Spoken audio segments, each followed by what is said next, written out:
Counsel. May it please the Court, I'm Clinton Flagg, counsel for Lloyd's. In reliance upon a warranted application Counsel, dated... before you begin, would you like to reserve some time for rebuttal? Yes, ma'am, thank you. 2 minutes. In reliance upon a warranted application for insurance in which the insured promised that all of the information contained in the application was true and correct and was being offered as a condition of the policy being issued, Efren Cerati, who's the president of U.S. Insurance Brokers, a managing general agent for certain underwriters of Lloyd's, issued the Jimenez's an insurance policy. In that application... How is the misrepresentation relevant to the decision to issue coverage? Mr. Cerati testified both in summary... I'm sorry, first tell us what the misrepresentation was. Yes, sir. The application warrants that the home was equipped with a central station monitored burglar alarm, smoke alarm, and temperature alarm. It did not have a central station monitored smoke or temperature alarm. All right. That evidence is unrefuted. The alarm installer, Mr. Quintero, testified he'd been monitoring the home since 2004. So how would that be relevant to the issue of a policy of homeowners insurance? Mr. Cerati... Maybe we can pause for that young lady to turn off the telephone. We're going to pause for a moment. Everybody, please turn off their cell phones and everything else that makes noise.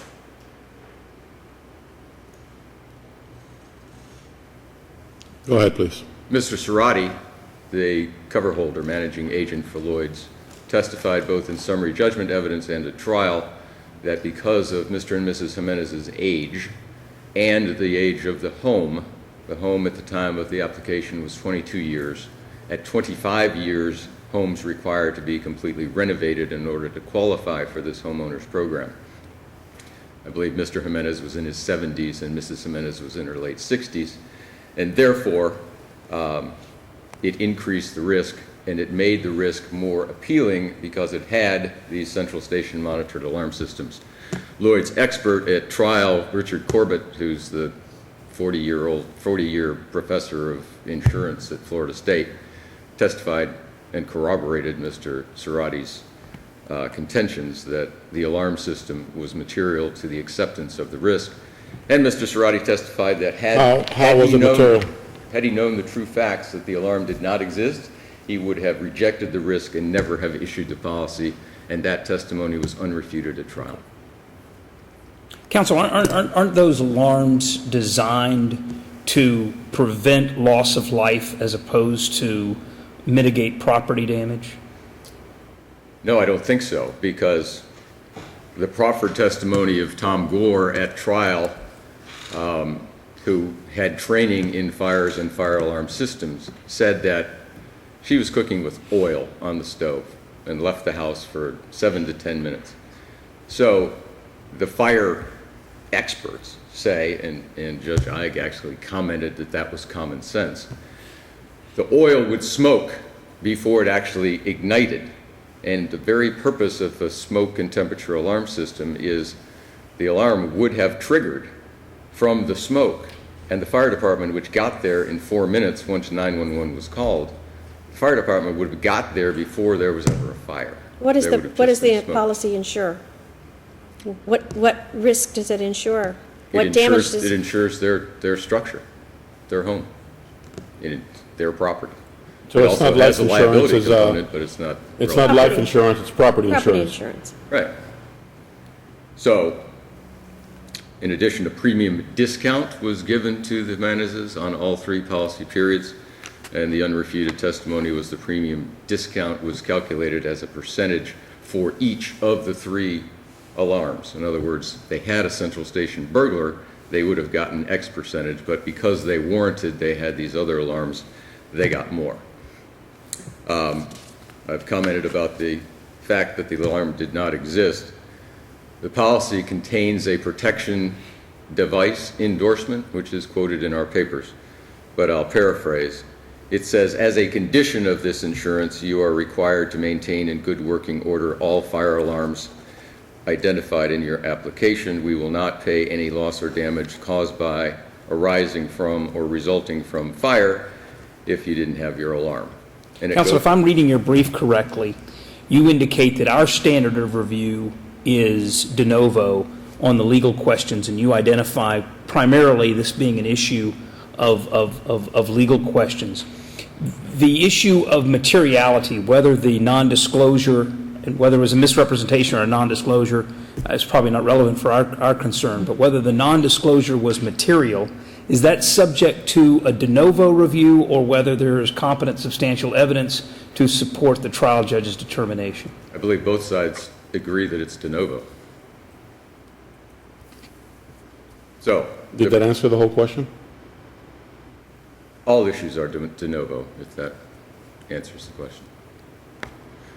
So the protection device endorsement also defines the protection device questions on the Accord 80 application, which is the application we're dealing with here, and says, if your application states under protection device type that you have a, quote, central temp or burglar alarm system, you represent that you have a smoke, fire, and burglar alarm system that has a central station service facility that receives signals and which personnel are in attendance at all times, and goes on to say, failure of the insured to comply with the condition of this protection device endorsement makes the policy null and void. And nearly identical protection device alarm endorsements have been enforced by this and other courts in the state of Florida. And secondly, the Jimenez's raised an ambiguity issue in those protection device questions on the Accord 80 application. And the fact that the endorsement defines those very questions renders any viable argument that the questions are somehow ambiguous just plain wrong. So when the insured raised the affirmative defense that the questions on the application were ambiguous, we deposed the insured's retail agent, who is Pablo Conde of A&A Insurance. And he testified, 1, he was the agent of the Jimenez's. 2, he was not the agent of Lloyd's or the broker USIB. 3, he had utilized the Accord 80 application for 32 years in his retail insurance agency. He was familiar with it. He was familiar with the protection device questions, and that he knew, because Accord publishes 25 pages of instructions for agents to fully understand this. His testimony is he knew that the protection device questions on the application referred to the presence of a central station monitoring facility that receives a signal and reports to the appropriate fire or police department. He further testified that it was his duty and his duty alone to make sure that the Jimenez's understood the import and meaning of those protection device questions on the application, because he knew that Mr. Cerati, who underwrote the policy, would be relying on those facts. And finally, Mr. Conde, the insured's agent, testified that the protection device endorsement that I just went over is clear and unambiguous, and he agreed that if the Jimenez's did not have the alarm system, that their policy is null and void. So the trial court got hung up on the fact that if you just look at the questions on the application, they may appear to be ambiguous. Well, isn't it ultimately a trial court determination, not the experts? Well, there was no issue. Isn't it ultimately a trial court determination and not the experts? There's only one answer to that question. If there's no evidence supporting ambiguity, then the answer has to be no. And That's the wrong answer to that question. There was no It evidence. is ultimately the trial court's determination. The expert is not actually can opine as to what the circumstances are, but in the interpretation of a contract, it's the trial court's interpretation. You have to agree with that. Well, and that's why I quoted from the trial. You can't possibly not agree with that. All right, I agree with that. That's Okay. why I quote in the. I'm glad you clarified that. Thank you. That's why I quote Judge Eig's statement during the trial. He had just sustained an objection to the expert, and he said, "Wait a minute, What is our standard of review of that determination? de novo." Contract interpretation, right? Yes.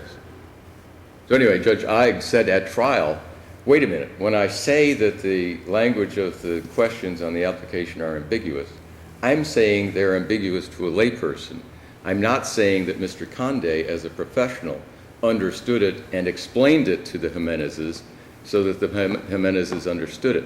And that's the very heart of the case. I thought he got it when he said that, but apparently he did not. So your time is up. What would you like to ask us to do so that you reserve your time for rebuttal?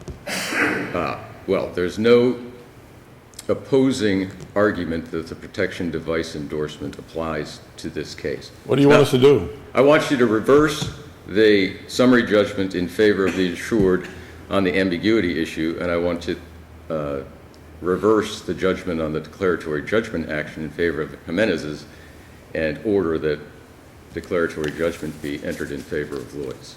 Thank you, counsel. Thank you. Mr. Moorberger.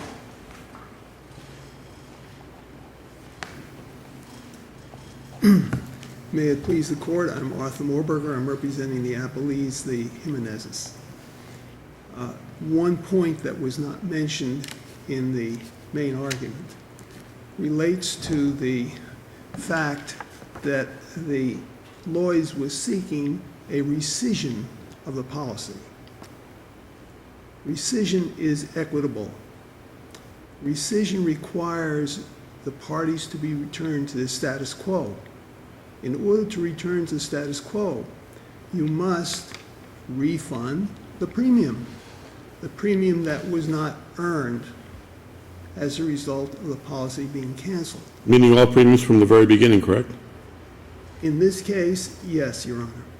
In this case, what happened was that, So what was not done in this case with respect to the premium? in this case, what happened was that there was a check tendered on December 19th, 2009. The loss was in August of 2009. The check said on the back that by endorsing this check, you're waiving any claim under the policy. Now, if that check would have been endorsed, they would have waived any claim to a refund of the premium for the other year. In other words, this was just the premium for 1 year.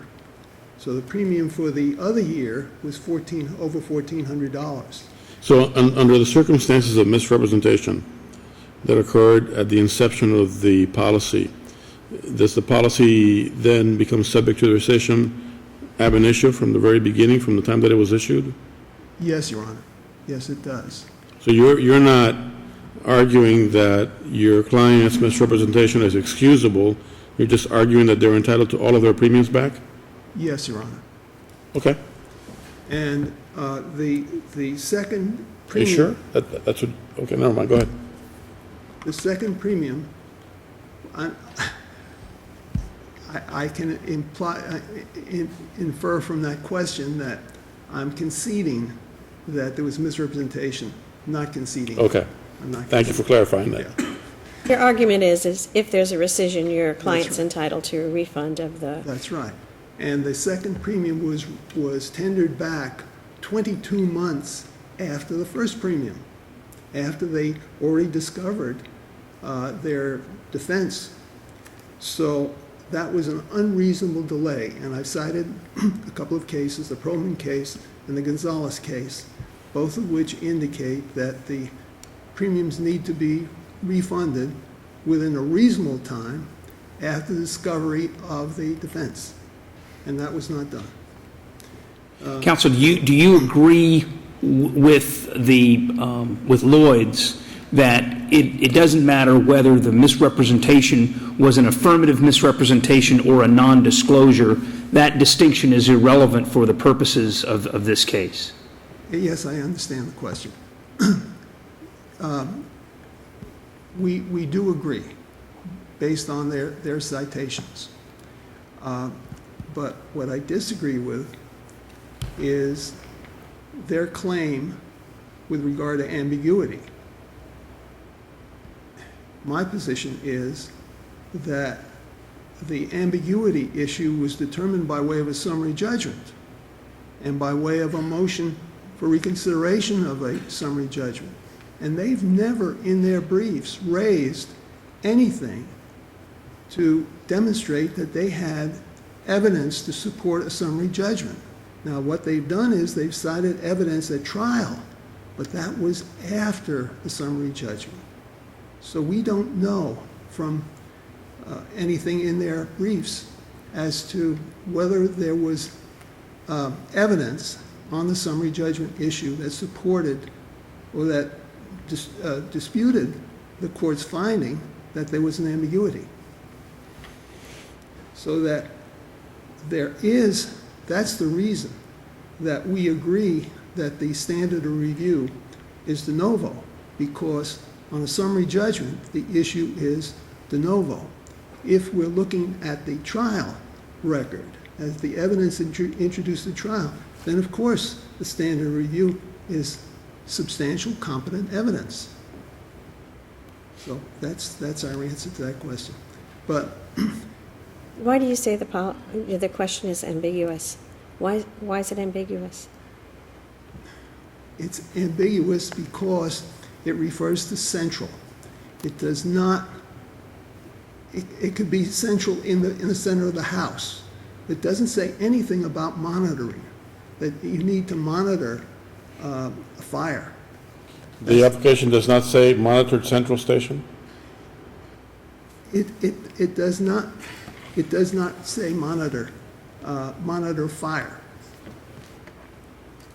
That's the ambiguity.